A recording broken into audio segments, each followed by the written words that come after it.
Hi, welcome back. Today I'm going to do a series of a couple of videos. In this one, I'm going to keep it short and simple and sweet. I've talked a lot about how symbols, particularly universal symbols, represent certain things, that we can trust these culturally embedded universal symbols to help us navigate the world or the context of the symbol within the text itself, within the literature. That all works fine, such as rain falling down and signifying some sort of washing or some sort of renewal. But that only works until it doesn't. And that's when irony comes in. Today I'll be discussing Thomas Foster's How to Read Literature Like a Professor, chapter 26. You see serious and other ironies. One of the major things that he says is that irony trumps everything, and he's not wrong. We can trust the kind of like universal laws or universal structures of literature until the writer places one of those structures in literature and then doesn't follow through with how it's supposed to work. In literary studies, there are three types of irony. The first is usually situational irony. This is where we would expect a character to act in a certain way, and when they don't, the the way that we expect them to act is the obvious way for them to react. When they don't, that disrupts our expectations, and that causes us to exist in a realm of uncertainty. We can't figure out why the character doesn't want to do or doesn't see the optimal solution to their problem, and this becomes an ironic situation for us as a reader to kind of see, oh, well, that's ironic. In this case, situational irony is when a character is bound and determined to do one thing in face of everything in that particular character's universe telling them to do another thing. And it's not necessarily a interaction between the audience or the reader and the person. It just seems ironic. It's an ironic displacement of the situation where we would expect one thing to happen and another thing completely different happens. That leads me into the second type of irony, and that's dramatic irony. Dramatic irony is an interplay between character and audience. And so when we see a character interacting in a situation and we can't give them an answer, they are interacting or reacting to a situation, and we can easily see the solution to their problem. But the irony is that we're a mute audience. We have no power over the decision of the character. This happens a lot in dramatic representations, such as film, stage, TV. And so one of the things that we see and what it does is it creates an anxiety within the reader or the audience, and we can't control the output of what's going on. And so this is something that often engages the audience in a very real sense. Now, a lot of what we are studying currently in Othello and Shakespearean drama is an interplay between what the audience expects to happen and what the characters actually do and how they react in their world, juxtaposed with how we see them or we idealize them reacting. We think, why can't Othello see that Iago is actually trying to dupe him or trick him or sabotage him? We forget that we can also see what Iago's doing and Othello can't. And so that anxiety that's created between the interplay between the characters and the audience is dramatic irony. The third and final type of irony that occurs in literature for the most part is verbal irony, and this is where the expected meaning of something that someone says takes on a greater or lesser connotation as opposed to the denotative meaning of the word. This is where a lot of wit and sarcasm exist. This is the underpinning element of all puns and dad jokes, is that there's this expectation of for the meaning of a verbal phrase as opposed to the actual meaning. And so what we expect the meaning to be, particularly in like a pun or in some sort of verbal exchange like wit or sarcasm, it has an underlying connotative meaning that if you're in the know, if you're actually on guard with what the situation in the ongoing conversation demands, then you'll be able to catch the subtle double entendre or the connotative meaning associated in the wit. So going on with what Foster says, he says that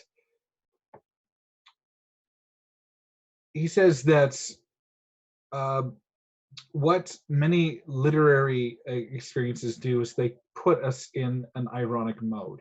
That is, we watch characters who possess a lower degree of autonomy, self-determination, or free will than ourselves.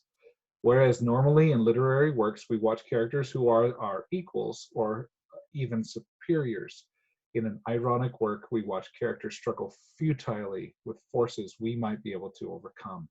So one of the things that this does is it creates anxiety. And all three of the ironies do this. They create an anxiety within us between what we expect to happen and what actually happens. And that creates a sense of irony. So let's take the scenario I introduced at the very beginning with the rain. Let's say we're watching a rom-com and we have the typical experience, almost cliched at this point, where the couple has broken apart and the let's say the female or the male counterpart characters, they have the stereotypical walk through the rain.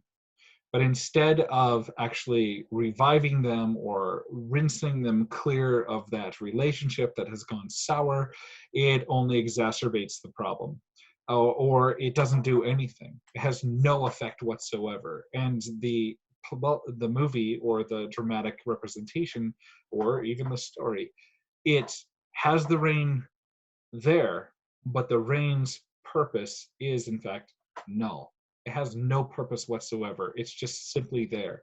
And this is one of the things that typifies literary ironies, is that there's something that we expect to happen, and oftentimes it's trumped by the irony. And that often has a complete reversing effect, that instead of being some sort of liberating experience, the walk through the rain is a renewal or some sort of purifying effect. It actually makes them more sullied, makes them more like miserable in some respect, and ultimately causes a greater separation as opposed to some sort of freeing element. So moving on, one of the things that Foster says is that this happens on every symbolic level, on the literal level, on the symbolic, and we're talking finite symbols that are created within the actual text, and of course those universal symbols, that they mean certain things to us as readers, but as we read them in the context of the story, the irony trumps their meaning and it twists them, and it actually makes it so they don't actually mean what we think they should mean. And so to finish up, what we're going to talk about here is at the very end. And I'm just going to read this final kind of like passage that he says. Now, remember, his first major idea is that irony trumps everything. So if we go in with expectations and all of a sudden we're reading an ironic work, those expectations will be destroyed, blasted in some way, and that we can expect that what we think we mean, this territory that we think we've mapped clearly, has actually been destroyed. So he says, nearly all writers employ irony sometimes, although the frequency of occurrence varies greatly. With some writers, particularly modern and postmodern writers, irony is a full-time business, so that as we read them more and more, we come to expect that they will inevitably thwart conventional expectations. Franz Kafka, Samuel Beckett, James Joyce, Vladimir Nabokov, Angela Carter, M.T. Corigessen, I said that wrong, Boyle, T.C. Boyle, are only a few of those 20th century masters of the ironic stance. If we were wise, we would never open a Boyle novel or short story, expecting him to do the conventional thing. Now that's the key. Some writers write purely in the ironic mode. Others do not. Some throw a smattering of irony in there. It's a sense of humor or sardonic like sense of the world. So some readers find relentless irony difficult to warm to, but some writers find that being ironic carries perils. And he gives up the example of Salman Rushdie. His irony in the Satanic Verses did not register with certain Muslim clerics. And that actually caused the fatwa to be called on him, which is basically causes him to be in hiding for the rest of his life in order to hide certain assassination attempts because of the irony in which he depicted in his works. So there's our second ironic precept. Irony doesn't work for everyone, okay? Sometimes it backfires, ironically. And so sometimes what he talks about here is that there's the univariate way of looking at a work and a multivariate way of looking at a work. And irony does better in a multivariate kind of viewpoint in the works. In this case, he says, because of the multivocal nature of irony, we hear those multiple voices simultaneously. Readers who are inclined toward univocal utterances may not register that multiplicity. They might miss it. And that's fine. If you miss it, that's fine. It's not necessarily going to take away from the story. Your experience in reading will grow as you read more. And as you read more, you'll have more experiences with multiple types of voices. And when you encounter ironic voices, you'll be able to register them. It's like growing up.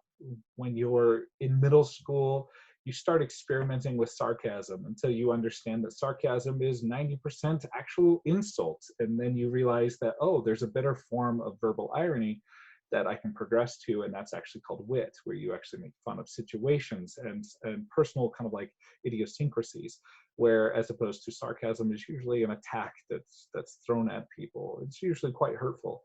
And one of the things that we understand about developed sarcasm, which actually grows and matures into wit, is that it takes time. It takes practice to see what works and what doesn't. Likewise, when you're reading about irony or reading an ironic passage, it takes time to really understand the multitudinous voices that you're receiving, those mixed messages. You can understand, oh, this is what the author actually intended.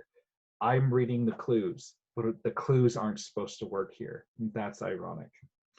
For those who do, meaning understand those multiple voices, though, there are great compensations. Irony, sometimes comic, sometimes tragic, sometimes wry or perplexing, provides additional richness to the literary dish. And it certainly keeps us readers on our toes, inviting us, compelling us to dig through layers of possible meaning and competing signification.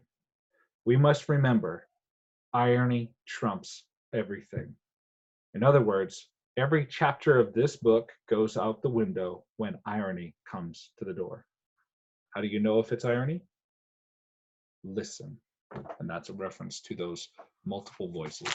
You have to read the text carefully to understand that sometimes the rules that are carefully laid down in our understanding of literature are meant to be broken, sometimes completely ignored. Thanks for watching this video. If you have any questions, please go ahead and comment. I'll try to address them as soon as I can. I'm also going to upload a couple other videos today on Othello Act 2.